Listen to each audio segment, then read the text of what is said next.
I'm Terry Shepard. Being a confident podcast guest is a skill that can be learned. And that's why I wrote How to Become a Dynamic Podcast Guest and Sell Stuff.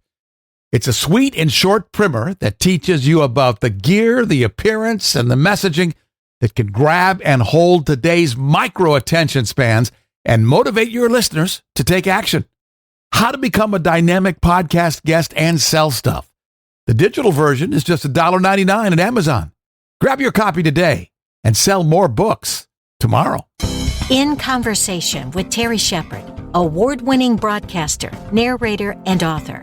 A deep dive into the writer's craft with the artists and support systems who create the stories we love. My special guest in this edition is August Norman. He is a true Renaissance man with a background in television, film, and on stage. You've seen his face and heard his voice in commercials and on the web. He hit a home run with his protagonist, journalist Kaitlin Bergman, who first appeared in 2019's Come and Get Me, published by Crooked Lane Books. His latest is Sins of the Mother, a true mystery thriller where Kaitlin confronts the death of a mother who abandoned her as a baby. August's ensemble cast of characters are richly drawn, and even the bad guys are uncomfortably fun. Before we bring him on, let's take a little taste of a passage from the new one, Sins of the Mother. Kaitlin stared at the mausoleum's white marble columns and tried to recall the major earthquakes the century-old building had withstood. Northridge in 94, which she'd missed by 2 weeks while away at college. Sylmar in 71, 4 years before she'd been born. And the hundreds of tiny tumblers that rattled the Los Angeles basin on a daily basis. Either the Abbey of the Psalms had been built well, or the star power that had been laid to rest inside demanded the illusion of unfading glory. Since the cemetery's biggest names included Valentino, Chaplin, and other actors with credits mostly in silent films, the Hollywood Forever Cemetery received more tourists annually than family members of the deceased. Still, Kaitlin's father had loved the quirky garden spot, located less than 2 miles from the LAPD's Hollywood Division Station, the cop shop where he'd spent most of his career and had made plans for his interment there years before his passing. "The good thing about cremation, Slugger," he said over a bowl of cream-plat soup at Cantor's Deli, "is that there's always room for one more. And who doesn't want to hang out with Charlie Chaplin?" Kaitlin didn't need to check a directory or trace the plaques on the walls. She stepped into the sanctuary of hope, walked to the 5th panel, and sat on the stone bench. "Happy birthday, Daddy," she said, reaching into her bag for the pack and a lighter. She hadn't smoked a cigarette in 4 years, but her fingers still slipped the plastic wrap off the Marlboro Reds like a master violinist tuning a Stradivarius, and brought the lit bit of death to her lips with the same steadied hand.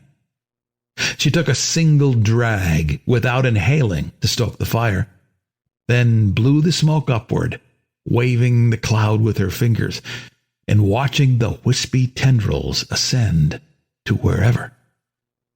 August Norman, welcome. Thank you so much, Terry. I actually hadn't heard that chapter out loud at all. And that was really a thing. You did an amazing job. Where did that come from? Hollywood Forever Cemetery is a very charming cemetery in Los Angeles. It is a place that is full of classic movie stars, as well as just during the summer, they literally have people come in from all over and watch movies projected on a huge screen there. So it's a funky, wonderful place in the middle of the city that has this storied past. And as I built Kaitlin and her father, Matt Bergman, I wanted him to be a guy who was both a part of Hollywood, but also saw the horrible undersides of it.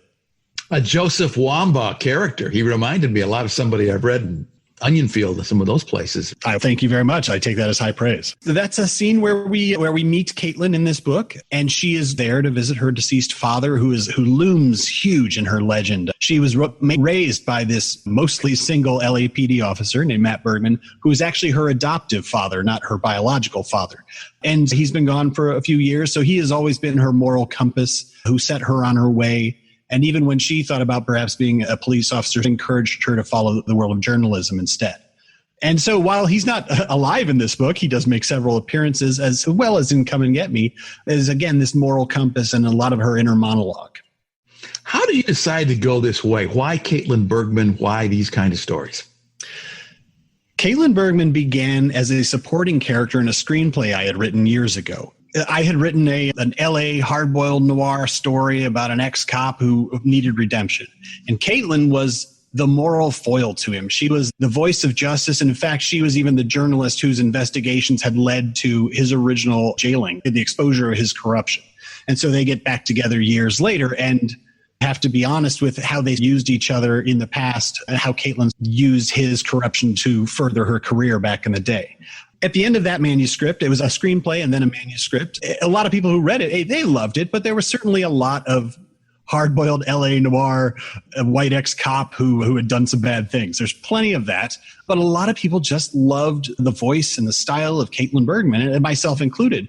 So when it came time to write another book, I wanted someone who had the credibility to look into things that were currently bothering me. And at the time, I was very upset and helpless feeling about sexual assault on college campuses, as well as a disappearance that had happened in Indiana University, my alma mater, which is where the character of Kaitlin, it had very good journalism programs, that the pieces came together, that Kaitlin would have come from that university, and therefore she was the one who had the credibility to attack that story.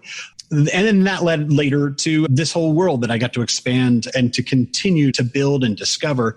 The idea of me writing a female character is something I take very seriously, and at no point should I be like, why wouldn't I? No, I very much work hard to make sure that she speaks, acts, and behaves in all ways like a realistic person. Women I know and love. She's certainly not perfect. She has her weaknesses, she has her vices, and she makes mistakes. But she's definitely still the smartest person I've ever known, whether she's real or not. And you and I do share something in common in that our protagonists are both females and we're both guys. How do you get into a woman's mind to write a female character?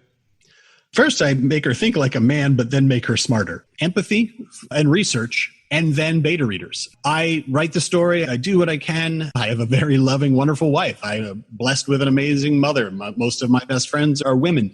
But I also have a wealth of friends who are professional authors. And so when that first novel was going around, which became Come and Get Me, I made sure I went to some 25 beta readers, which is a bizarre number for those who aren't really used to that concept. That's a huge number. And of those 25, 20 were women.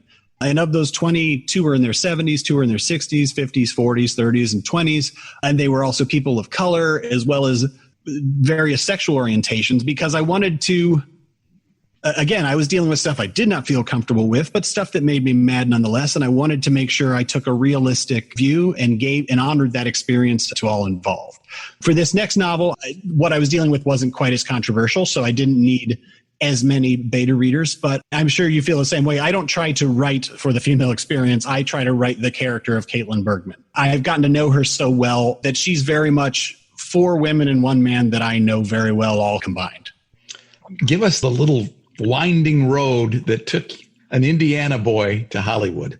By being a jack of all trades and a master of none. I started out, I'd always written. I'd always been a creative person. I grew up in a creative house. My dad had been in some rock bands. My mom had been a choir and a choral performer, as well as a lot of plays. So my brother and I were always very much encouraged to follow creative endeavors, as long as we also had realistic jobs and stuff. And so when I went to school, I still was open-ended about what I wanted to be. I thought I'd major in music. And of course, I was a saxophonist, so that didn't have a lot of avenues at the time. I wasn't great with combo jazz. I'll just say that. I like it, but it wasn't for me. And so I also was big in theater. I do a lot of comedy as well as improvisation. And I like being behind the camera as far as in the film and TV production world. So I just exposed myself to as much of that as possible. And I had still been writing. Somewhere in a landfill in Indiana, there's a handwritten crime novel that got halfway through, which hopefully no one will ever find. But then in college, I mostly focused on playwriting and screenwriting to a lesser degree. And when I moved, I kind of knew that I either wanted to live in Chicago or Los Angeles. And I ended up just moving to Los Angeles and with a lot of friends, both from a comedy group that I had in college. A lot of those friends moved out with me, and we tried to make it as sketch comedians. We tried to write sitcoms and independent films and short films, as well as we had our own rock band. We kind of were doing everything at a good 80%. And over time, I found more and more that I loved writing. I really loved writing screenplays and sitcoms. So I was partnered with a writing partner, and we would pitch sitcoms, and we were hip pocketed by an agency and things like that. It wasn't until a friend of mine who was a director asked me, he basically said, I saw this hypnotist, and I would love to do a script where a hypnotist convinces someone to kill their husband. And I'm like, all right, cool. So I spec'd out a whole screenplay, found a detective, and because I'd been a lover of mysteries and crime fiction forever. But then I'm like, oh, this is my chance. So I wrote a screenplay, and he looked at it, he's like, nah, it's not for me. But I'd done so much work and so much research that I realized I wanted to try to novelize it. And so I did. There's no better outline than having a 100-page screenplay that has dialogue and all the scenes. So if you come from that background, the novelization's not the hardest part. But of course, then like anybody, I'm like, I got this thing done. I should be famous. So I started blind submitting to agents. I started forcing it on my friends. And of course, with that lens that a lot of beginning authors have, which is like, I'm not here for criticism. I'm here to be told I'm great. But luckily, I did get some great criticism. There were one or two authors who are friends of friends who gave me amazing notes, which I probably ignored because, again, I wasn't hearing like, oh, let me take this to my agent. But ultimately, I found a writer's conference. I went through Writer's Digest and I looked through the conferences, and it happened to be that there were several within driving range. And the Santa Barbara Writer's Conference was on my schedule, as well as I could go there, and they had an agent pitch day. So I'm like, oh, this is it. I'm gonna sell a book right away. And so I went to this conference. It's an amazing conference. For those who aren't aware, it's a craft conference. It's 7 days, and it's nonstop read and critique and craft. And there's some business, but mostly it is the joy of the written word and all sorts of fiction, nonfiction. It's a lovely thing. And I made some amazing friends. And I also got a very realistic view of where I was in the world of ready for publication. Not only did I learn a great deal about publication, but I was able to say, oh, I'm not as good as that guy or a girl, or I'm like, oh, those people are blowing this out of the water. I can't believe I thought I was ready. So from that, I went home with some contacts, and I went home with a lot of homework and started really editing my manuscript. And one thing I've neglected to include in this is, in that year where I was writing this manuscript and adapting it from the screenplay, I was also reading the modern market. Because yes, I'd grown up on Arthur Conan Doyle, Agatha Christie, Raymond Chandler, Dashiell Hammett, but I didn't know the modern market because, I don't know, I didn't have a lot of money. I didn't have a lot of reading time. So I spent that year, I probably read 50 books that year, where I would go to a used bookstore and usually I'd find a cover that had Los Angeles on it. And I'm like, oh, Michael Connelly, who's that?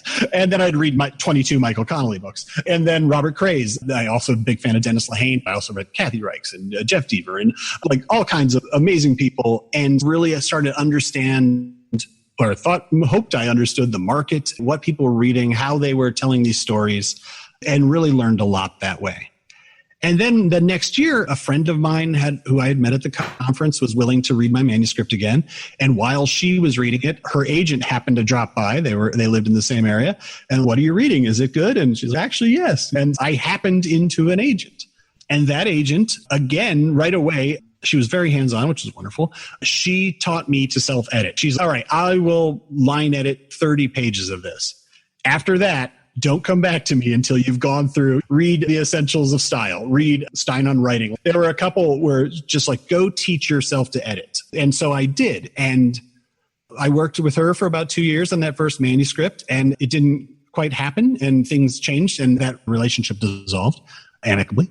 But then in the meantime, I had learned so much more about the industry, and I kept going back to this writers conference every year where I met more and more people and understood. I started just asking those questions. Oh, wait, so if you get published, you get to quit your job? But also the ones like, what does that mean? What's a contract look like? And all of the things that you hope someone would tell you before you get to the contract.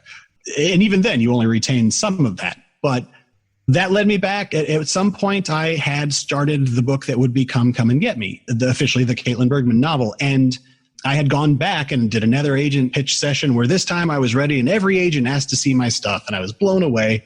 And one of those agents is my current agent right now, Eric Meyer's Literary Management. He's the best. And he ended up taking that first manuscript out. And we got to a point where it was like, oh, I'm getting some great rejections. Do you want me to keep going? And I'm like, actually, I think this other book is much stronger. So we ended up stopping until I was ready with Come and Get Me, the Kaitlin Bergman book. And that book went out and it sold. And it was a wonderful thing. This is the kind of story that all authors love to hear. We want to know about everybody else's pain because we've all experienced everything that you've described. Is it harder to write a screenplay than it is to write a novel? That's funny. Now it is for me. 10 years ago, it was easier for me to write a screenplay than it is a novel. Now it's easier for me to write a novel than it is a screenplay. One of the things I did once I'd written the rough draft of Come and Get Me, I had let it go as a seat of the pants sort of thing. And someone's write 1,000 words a day. In 90 days, you'll have a book. And I'm like, I wrote for 165 days. So I had a couple books that needed to be cut down to one. And so I went back, and one of my friends from the Writers' Conference had also started teaching workshops. His name's Ara Gregorian. He co-teaches with Janice Thomas sometimes, and they're great together. They're great apart. And he was really pushing a guide of story beats that really spoke to me. And while I was in one of his classes, I had a breakthrough, and I went back through and I was able to distill my story finally down into a pitch, which is very much a Hollywood thing. But that idea of, oh, can I tell this story in 5 lines? I should be able to. And once I could do that, I went back and wrote the screenplay. And once I wrote that screenplay, I realized how much I did not need in the novel. That allowed me, the final version of the book that sold was probably 85,000 words. So it was half the book that I had written. That helped me a great deal. So that ability to go between the two definitely helps. For The Sins of the Mother, which has come out just this last week, September 8th, 2020, for those who are listening 10 years from now, because I assume everyone is. That one was the experience of writing on a contract, which I had never done. Obviously, it's almost like a rock band. They work for years and years on their 10 songs or whatever, and they get that one album, and it's amazing. And then the record company's like, great, can you do another one next year? And they're like, it took us 5 years of touring and tuning and everything for that one, but okay. So similarly, when I signed the deal, it was a 2-book deal. At the time, the acquiring editor had said, oh, is this a series? And I'm like, oh, yes. And they're like, what's the next one in the series? Because I had already started one. And I told them, they're like, fantastic. So anyway, we signed the deal and we started going with the world of professional editing. And, oh, by the way, social media platform building and all of that stuff. We got into the editing and they're like, oh, yeah, a couple months in. They're like, oh, so about the second book, could it not be what you said it was? And I'm like, wait, hold on now. Was I 30% into that book? Yeah, probably. They're like, yeah, we just don't think we're good at selling that style of book, but could you pitch us some others?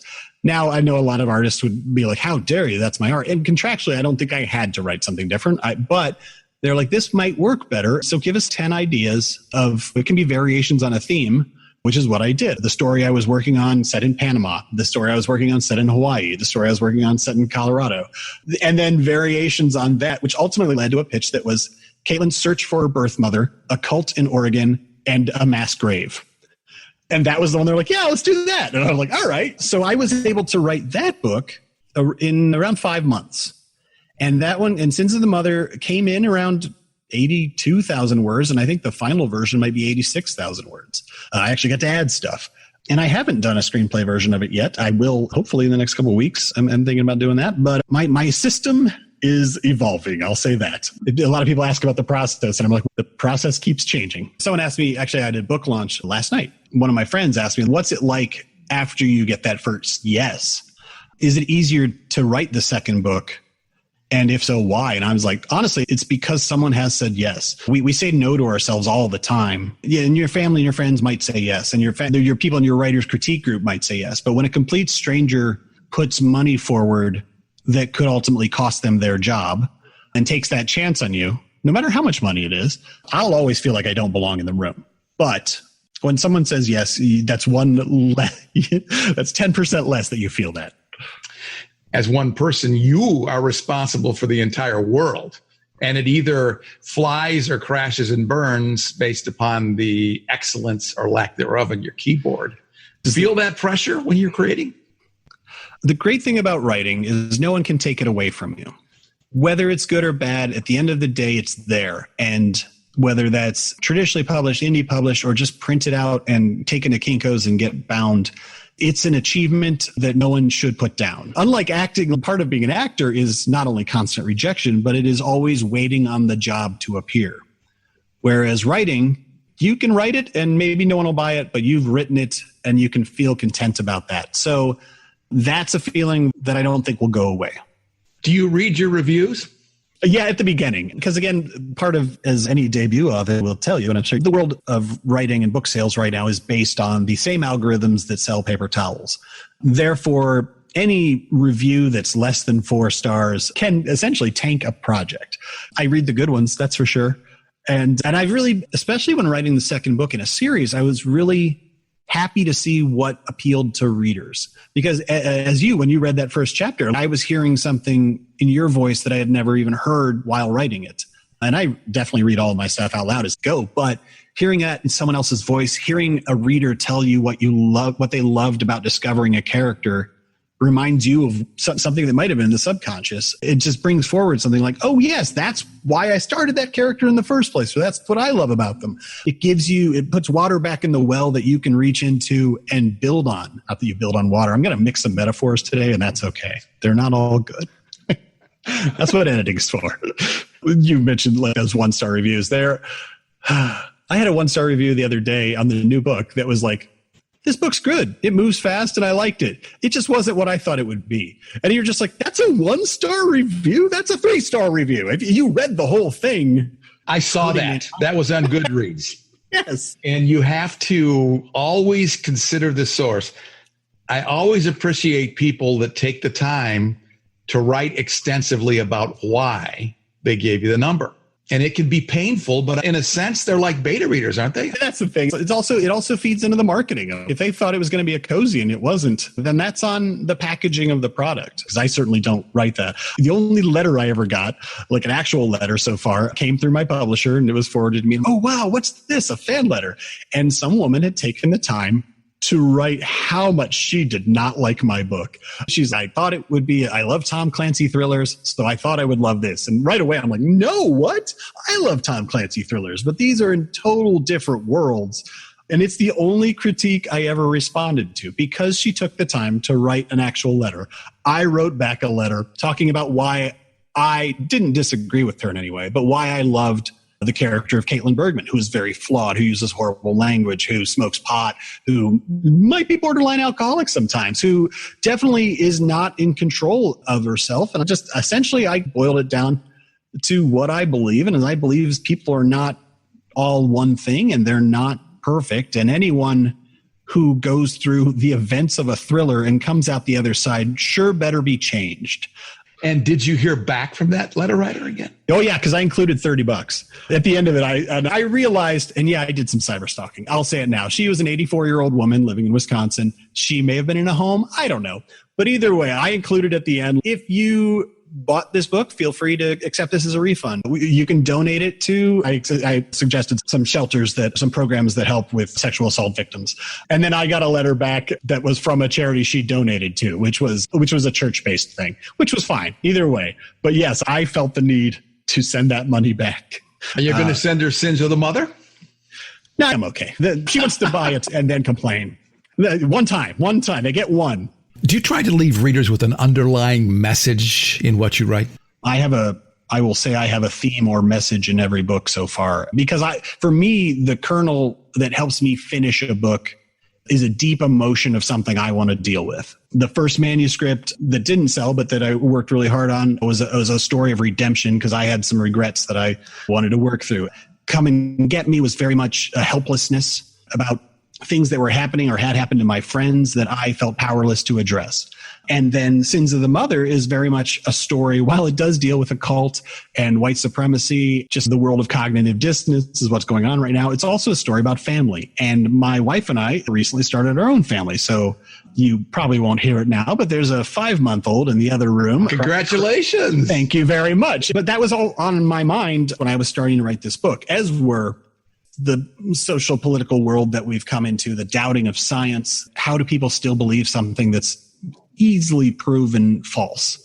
In the case of Sins of the Mother, I chose a cult that picked a date for the end of the world and then found them 2 years later, because those are out there. Those, in a lot of my research, I researched a lot of cults, but the ones that really appeal to me are those ones who draw a line in the sand. They're like, hey, yeah, the millennium, the world's going to end. And you're like, yeah, it didn't. What do you do then? And so we see that in all sorts of things in the world right now, whether it's political systems, whether it's climate change denial. There are people who will rationalize anything, even though there's mountains of evidence. We have so many people looking for hidden truths on 8chan and 4chan, which is the same place you can buy Viagra and guns and dark web stuff. No, go ahead and try some vetted reporters who actually have a job they believe in and want to tell real stories. So that's where I was. And that's why Sins of the Mother was easy for me to write so quickly, because it's obviously something I'm passionate about, both on the side of cognitive dissonance and how we define families, the families we choose versus the families we're born into. I was lucky to be born into a wonderful family, but other people are not, and Kaitlin certainly is not. So she makes her own family. That's part of the fun of the book, is finding her, growing her family, becoming a mentor for the first time in her life, and deciding who she lets into her very small world. August Norman is our guest. The book is Sins of the Mother, starring journalist Kaitlin Bergman. Do you write for yourself or do you write for the market? You can't write for the market. You can only write for yourself. And maybe just aging has taught me that. You can't follow a trend. These are people you're going to spend a lot of time with. So you should like them. How do you think Kaitlin would do on the big screen? I think Kaitlin is well suited for a episodic run. I think this is the golden age of television. Bosch is an amazing example. I think Bosch is one of the best cop shows on TV on Amazon right now. And I just love how they've taken maybe 1 or 2 books per season and made that, this whole book is 12 episodes. Fantastic. Books are so deep that distilling them to, say, a screenplay, like a 2-hour movie, you just miss out on a lot of the nuances of character, of the wonderful places you can go. So I love what a lot of these series are doing. And even stuff like Jeffrey Deaver's The Bone Collector, the series on TV. Yes, there's a serial killer in every episode, but there's also that through line. But almost every episode becomes one of the books. And I've really enjoyed that. And the last question I ask every guest, if you could go back and give advice about writing to your 16-year-old self, what would you say? It's the same thing I would tell any writer I meet at a conference who I see full of self-doubt, which would be, let the world tell you no. Don't tell yourself no.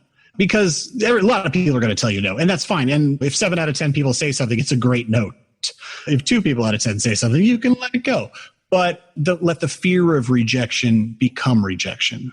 It doesn't hurt to be rejected if you get rejected more than once. It was when I was 21, I spent a summer in Los Angeles before I moved out here. And I had friends who were very shy, and they would just be like, go talk to that girl. And I'd be like, yeah, okay. And I would just go and talk to them, not in a sleazy way, but just introduce myself and get good at that, breaking the ice. And that's sort of, you get rejected, but also maybe you'll meet some friends. And that willingness to accept that rejection doesn't hurt that bad.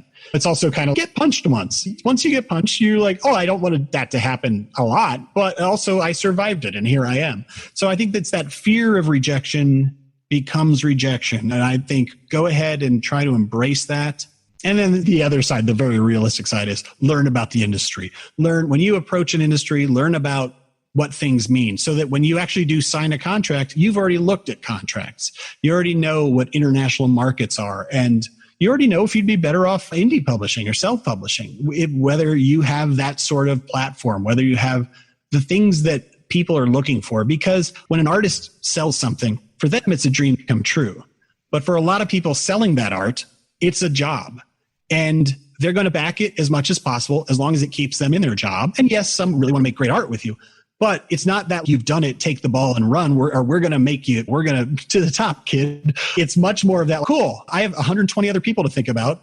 When you're ready for another one, let me know. So I think it is that reliance on don't be afraid of being rejected, as well as understand that no matter who you are, it all comes down to your own willingness to see your dream come true. Where can people find August Norman on social media and the web? This is an easy one. The best place is my website. It is augustnorman.com, just like it sounds, AUGUSTNORMAN.com. Of course, I'm on social media. Currently, I'm on Instagram's favorite. Facebook, and then Twitter. I'm just awful at Twitter. I will not be better at it. I don't see it happening anytime soon. So mostly my website, and then from there, you'll find me on Facebook and Instagram.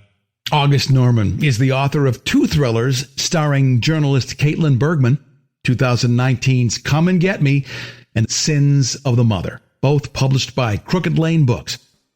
I'm Terry Shepard, and I'll see you in the next chapter. In Conversation with Terry Shepard is a copyrighted presentation. All rights reserved. I'm Lisa Davis. Join Terry Shepard next time in Conversation.